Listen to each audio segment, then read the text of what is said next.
Olá, amigos, seja bem-vindo. Eu sou o professor Moreno, você está ouvindo o terceiro episódio de Noites Gregas, este podcast dedicado aos mitos e às narrativas que herdamos do mundo antigo.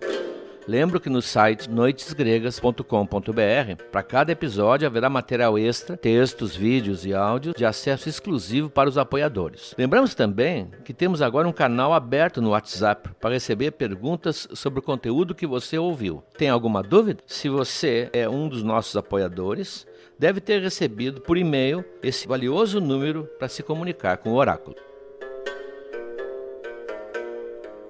No episódio passado, nós falamos sobre a dificuldade de acertar a pronúncia dos nomes dos deuses e a forma correta. Continuamos nesse com um problema maior ainda, o fato de haver uma lista de nomes para os deuses na Grécia e uma lista dos mesmos deuses com outros nomes em Roma. Como isso nos atrapalha e como podemos passar por esse labirinto onomástico.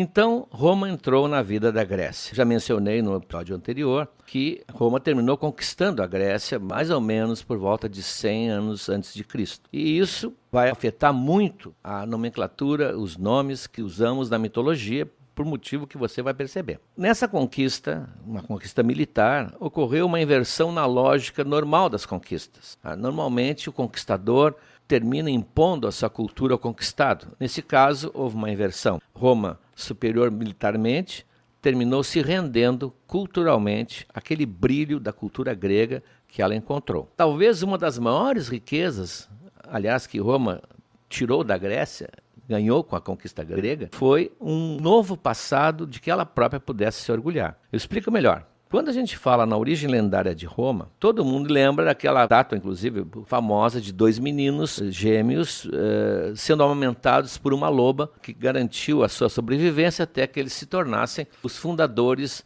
da grande cidade, o Rômulo e o Remo. Todo mundo conhece a lenda. Ora, acontece que Roma cresceu muito depois dessa lenda. Essa era uma lenda mais antiga. Cresceu muito e ultrapassou os limites normais de um pequeno reino. Tornou-se um dos maiores impérios do planeta na sua época, dominando toda a costa do Mediterrâneo, dominando grandes províncias da Ásia, da África, na Europa inclusive. E esse passado lendário dos meninos sendo amamentados por uma loba passou a ser, eu vou usar uma palavra muito expressiva, eu gosto muito, passou a ser muito chinfrim para um império que tinha esse tamanho, essa dimensão. Então, precisava de um mito fundador. Isso é comum, né? Nós criarmos um mito fundador para nós mesmos. Precisava de um mito fundador que fosse mais de acordo com essa importância geopolítica e militar que Roma tinha. Entra aqui um poeta romano, talvez um dos mais famosos, que é o poeta chamado Virgílio, que nasceu um pouco antes de Cristo também, nessa época, que vai ter uma ideia que vai se apropriar de um passado que existia já narrado em algumas lendas na própria Grécia. É um recurso normal, os escritores usam muito. Eles pegam a história com H maiúscula, história, e descobrem espaços não contados, espaços que não foram explorados e fazem uma ficção a respeito. Eu, por exemplo, poderia fazer um conto sobre a última noite que Napoleão dormiu antes de ser vencido no dia seguinte pelos ingleses. O que ele pensou, o que ele disse, quais foram os interlocutores que ele teve, aliás, isso se poderia verificar nos registros, quais foram os interlocutores, mas o que foi falado, o que ele pensava quando falava com eles. Isso a ficção faz, e faz muito bem hoje. A gente aplica sobre a história o lado da ficção. Aliás, a tal ponto que muitas vezes não se distingue exatamente o que foi história e o que foi ficção. Quem leu a Ilíada, nós vamos falar depois oportunamente, há vários episódios sobre a Ilíada, de Homero, sabe que na Ilíada não aparece o fim de Troia. A queda de Troia fica muito distante do fim da Ilíada. A Ilíada termina quando Aquiles mata Heitor, muito antes da derrota final, quando então os gregos incendeiam a cidade usando aquele estratagema do cavalo de madeira, que nós tratamos aqui também, a invenção do Ulisses, que ele que é o que aconselha, e nada disso aparece na obra de Homero, na Ilíada. O que acontece? A saga de Troia é contada por vários textos. Reconstituí-la total de Troia temos que examinar várias obras, uma delas é a do Virgílio. Mas o que aconteceu na noite que Troia cai? Quando os gregos conseguem entrar nas muralhas e pegam os troianos de surpresa, porque eles imaginam que o exército grego foi embora, eles fazem um morticínio total, eles matam todos os homens em idade militar, não deixar nenhum. Inclusive algumas crianças também, principalmente os da linhagem do Príamo, que é o rei de Troia, para evitar a futura vingança, né? Que ele vai crescer e vai querer se vingar. É uma carnificina. Mas um guerreiro troiano escapa vivo. E um guerreiro troiano importantíssimo. É o Enéas, que é filho de Afrodite, portanto é filho de uma deusa, e que tinha, em toda a guerra de Troia, nos 10 anos que a guerra durou, tinha a proteção absoluta da mãe. Havia uma espécie de consenso no Olimpo, ninguém toca em Enéas. Enéas é meu filho. Aliás, como é que ela concebeu esse filho? Vai ser um delicioso episódio, né? Como é que ela teve esse filho com um mortal. E o Enéas, então, é salvo várias vezes por intervenção direta de Afrodite. Nessa noite, é evidente que Enéas não vai morrer. Ele consegue escapar, alguns troianos escapam, mas pegando navios que estão ali ancorados no Helesponto, que hoje é o Dardanelos, onde fica Troia. Mas nesses troianos ninguém tem a importância e a dimensão de Enéas. E ele, que é por isso filho da deusa, sai no meio daquele incêndio terrível, com a esposa, o filho pela mão, o Ascânio, e nas costas ele leva o Anquises, que é o pai dele. Aliás, uma figura que é paraplégico nesse momento, mas que é famosíssimo por ter tido uma aventura com Afrodite, do qual nasceu Enéas. No meio daquela confusão, a esposa se perde, ele perde a mulher, a Creusa se perde, e ele consegue chegar no navio com o pai e o filho. Isso foi muito explorado como uma cena simbólica, né? Estão deixando Troia as 3 gerações. O presente, que é o Enéas, o passado, que é o Anquises, o pai, e o futuro, que é o filho. E, chefiando uma pequena esquadra, nem chega a ser uma esquadra de 3 ou 4 navios, ele se dirige para o sul. Troia fica ao norte, Troia fica na Turquia, onde hoje é a Turquia. E vai para o sul e vai terminar nas costas da Sicília. Claro que o Virgílio, que é o autor desse poema, aliás, o poema se chama Eneida, a história de Enéas. Claro que Virgílio coloca o Enéas mais ou menos seguindo os passos do Ulisses, porque Ulisses, na Odisseia, vai passar por ali também. Então, o Enéas encontra os Ciclopes continuam morando lá, segundo o Enéas. Quando eles chegam perto dessa praia onde ficavam os Ciclopes, eles são surpreendidos por um sujeito barbudo que sai correndo da floresta pedindo socorro. Era um dos marinheiros de Ulisses que tinha sido abandonado, tinha se perdido ali, e pede socorro, pede que levem junto com ele. Portanto, o Virgílio vai fazendo uma amarração, como se diz, da história de Enéas com a história de Ulisses e vai encaminhando o Enéas em direção à Itália. Então, ao chegar à Itália, a Sicília, né, não era a Itália naquela época, e até hoje meio que se recusa a ser, mas ao chegar na Itália, o Enéas então casa com a filha de um rei local, e cria, assim, uma linhagem da qual mais tarde farão parte o Rômulo e o Remo. Dessa maneira, não foram 2 meninos abandonados na montanha que uma loba salvou, não foram eles os patronos de Roma. Eles, na verdade, eles são descendentes de Enéas, são descendentes de Troia, com essa ideia, com essa narrativa. Isso é uma narrativa. Aliás, hoje nós sabemos a importância da narrativa para a sociedade. Com essa narrativa, Roma fagocitou Troia. Roma, na verdade, era a nova Troia. E por isso, inclusive, lhe servia muito bem pela hostilidade que havia entre Roma, que estava começando a crescer, entre Roma e a Grécia. São os novos troianos, uma herança gloriosa. Aliás, todo mundo, quando lê a Ilíada, embora seja um poema escrito por um grego, sente que há toda uma admiração pelos troianos, um povo extremamente digno e valoroso. Passa a ser, então, o passado, vamos dizer assim, emprestado que Roma toma. Ora, é natural, então, que cada vez mais vão se misturando, vão se fundindo as duas culturas. Se até um passado glorioso na Ilíada eles foram buscar usando essa narrativa do Virgílio, nada mais natural também que comecem as mitologias a se fundirem. Como o Homero, de uma maneira curiosa, faz com que gregos e troianos adorassem os mesmos deuses ao longo da Ilíada, embora fossem povos diferentes, os romanos sentiram a vontade de aproximar os seus deuses que eles tinham aos deuses gregos e mais ou menos adaptá-los. Isso é uma coisa comum, povos encontrarem deuses semelhantes aos seus na religião de outros povos e fundirem, dizer que este Deus deles é o nosso, igual ao nosso. É o caso do Amon, o deus egípcio, que era assimilado ao Zeus, como se fosse o Zeus egípcio. Então esse fenômeno criou uma lista dupla de Olimpos. Na verdade, teríamos o Olimpo grego e os seus equivalentes, o Olimpo romano. O Zeus, em Roma, é Júpiter. A Atena, em Roma, é Minerva. A Hera, em Roma, é Juno, e assim por diante. Aliás, cada vez que eu mencionar um deus, eu vou usar sempre o nome grego, eu vou, se eu me lembrar, é claro, eu vou dizer qual é o equivalente romano para que você possa acompanhar. Mas quem é apoiador e tem material exclusivo, lá eu publiquei uma tabela de correspondências. Roma e Grécia, lado a lado, para não haver dúvida. Com esses nomes duplos, se a pessoa não souber qual é o sistema que o autor do texto que ela está lendo usa, fica muito confuso. Uns vão ler um texto em que o autor prefere os nomes gregos e outros vão ler textos em que o autor prefere nomes romanos. Infelizmente eu digo, vocês vão entender, porque eu sou, evidentemente, partidário da Grécia. Infelizmente, o maior ibope, a maior divulgação foi conquistado pelos romanos. Os nomes romanos ganharam a preferência do Ocidente, por razões óbvias. Primeiro, pela astronomia. Os nossos planetas conhecidos são todos eles nomes dos deuses do panteão romano. Júpiter, Marte, Vênus, Mercúrio, Netuno são nomes de Roma.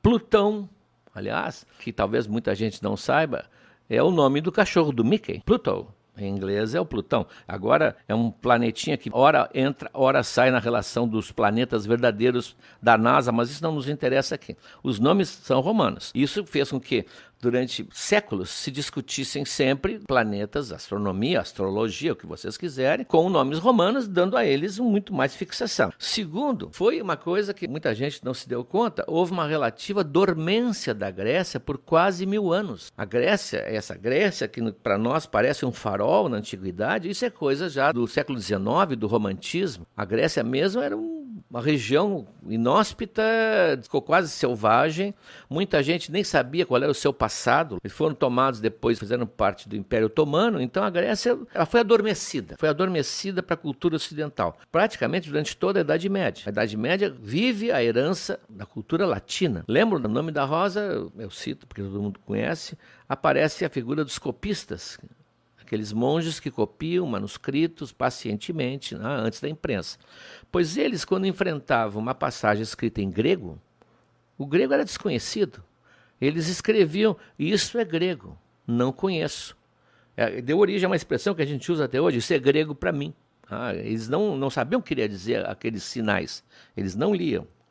Então, só depois do Renascimento é que entram os textos de Homero, por exemplo, passam a ser conhecidos.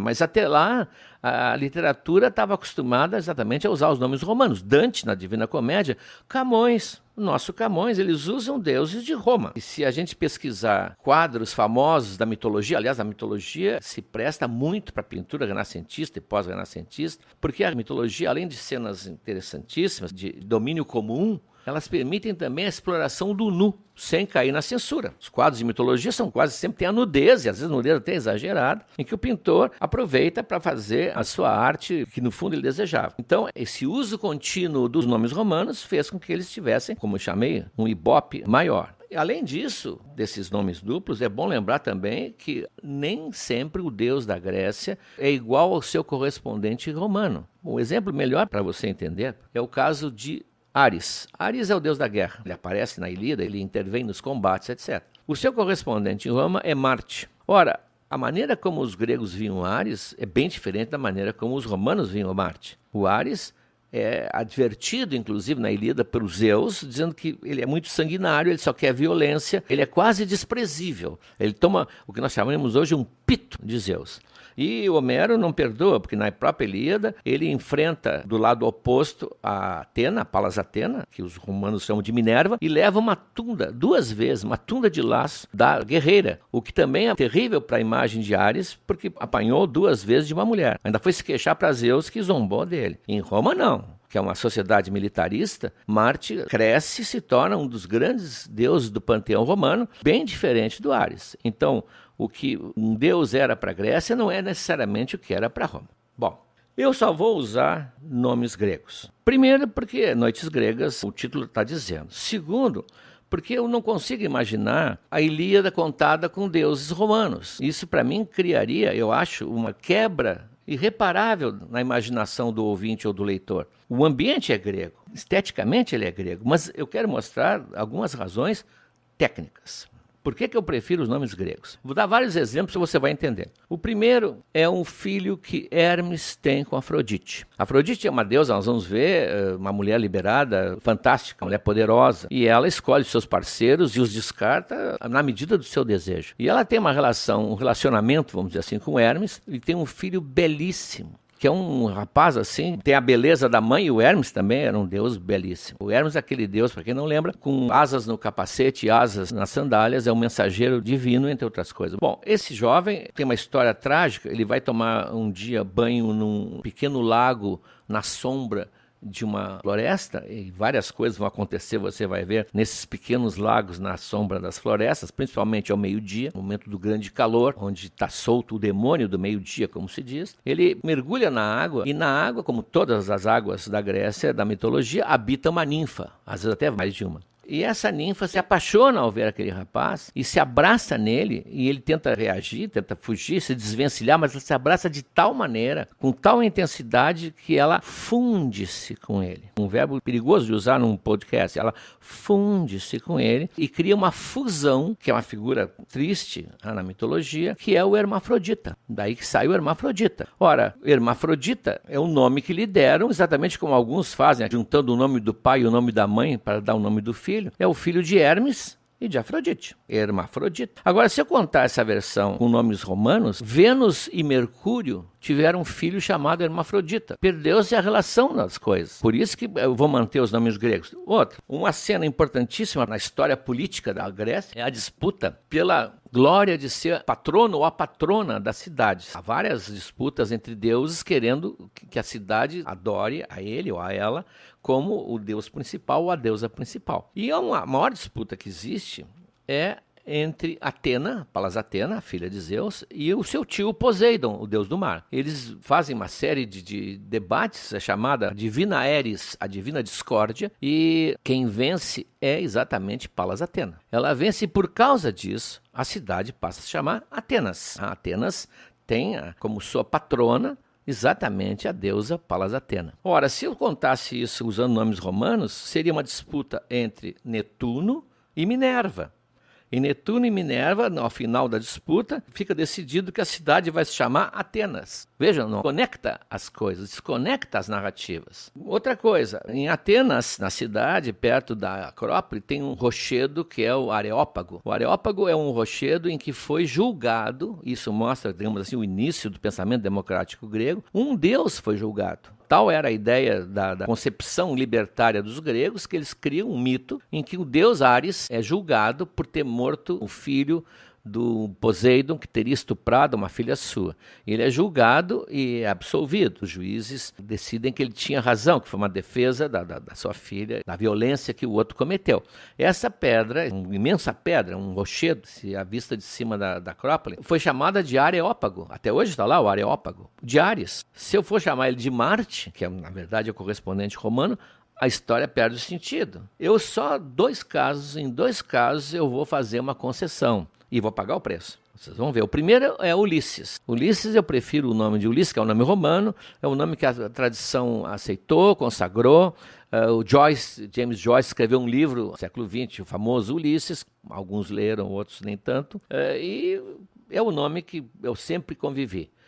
Eu deveria usar Odisseu, que é o nome grego dele. Mas para mim sempre será Ulisses. Mas eu sei que as aventuras de Ulisses são contadas na Odisseia. Porque a Odisseia, isso sim, as aventuras de Odisseu. Ou seja, eu desvinculei o nome da obra, é o preço que eu paguei. E o segundo, mais visível ainda, é o Hércules. O Hércules é um nome romano. O nome grego seria Heracles. E tem uma razão, uma coisa que talvez você não saiba. O nome de Hércules, quando ele nasceu, o nome que lhe deram, que registraram no cartório, digamos assim, é Alcides. É um nome curioso para um grande herói. Conheço Alcides, poetas, Alcides escritores, até Alcides heróis. Mas não penso nos 12 trabalhos de Alcides. Ele passa um percalço na sua vida terríveis porque Hera, a mulher de Zeus, sabe que ele é um filho adulterino do marido e odeia a criança que nasceu. Tenta matá-la, vocês estão vendo o mito de Hércules, quando ele é recém-nascido, mandando serpentes para o seu quarto, enlouquece-o mais tarde, ele mata os filhos porque ele está louco, pensa que são animais. Ela o persegue em todas as maneiras. E ele, desesperado, no oráculo, o oráculo diz que ele deveria tentar acalmar um pouco a ira da rainha dos deuses. Então ele muda o seu nome de Alcides para Heracles. Hera é ela própria, Cles é a glória. Então ele passa a se chamar a glória de Hera, para ver se com isso ele amansa um pouco a fera. Eu não consigo usar Heracles. Eu não consigo imaginar os 12 trabalhos de Heracles, porque essa expressão, os 12 trabalhos de Hércules, para mim já entraram no meu imaginário e entraram também no imaginário do Ocidente. Então são dois casos, os únicos casos que eu espero que eu vou usar a nomenclatura romana, mas eu vou ter prejuízo com isso. Nesse episódio, no material exclusivo, você vai encontrar, primeiro, uma história da avó de Proust, que não aceitava a Odisseia se não fosse narrada com deuses romanos, ao contrário do que eu recomendei. Segundo, a tabela comparativa, como eu prometi, dos nomes dos deuses, comparando os gregos com seus equivalentes romanos. Terceiro, um poema de Cavafis, um poeta que vai frequentar bastante aqui o nosso material, o Voto de Atena, onde vamos ver que não poderia ser o voto de Minerva. E por último, o problema de Eros na Grécia e Cupido em Roma.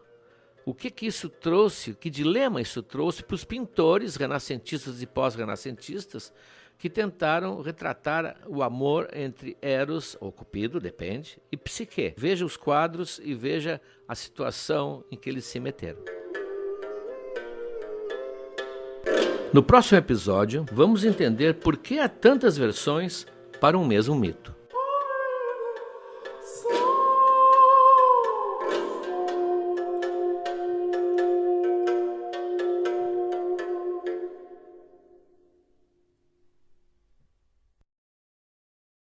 Olá, amigos! Chegamos agora ao terceiro ano do Noites Gregas. Já contamos muitas histórias, mas tem muito mais pela frente. Tem toda a Ilíada, a Odisseia, as Metamorfoses de Ovídio e muitas outras coisas. Mas para que a gente consiga seguir em 2023, para produzir esse podcast que nos dá muito prazer, mas também muito trabalho, nós precisamos do apoio de vocês. Acesse noitesgregas.com.br/apoiar. O link está na descrição desse episódio. E veja como você pode ajudar. Um abraço.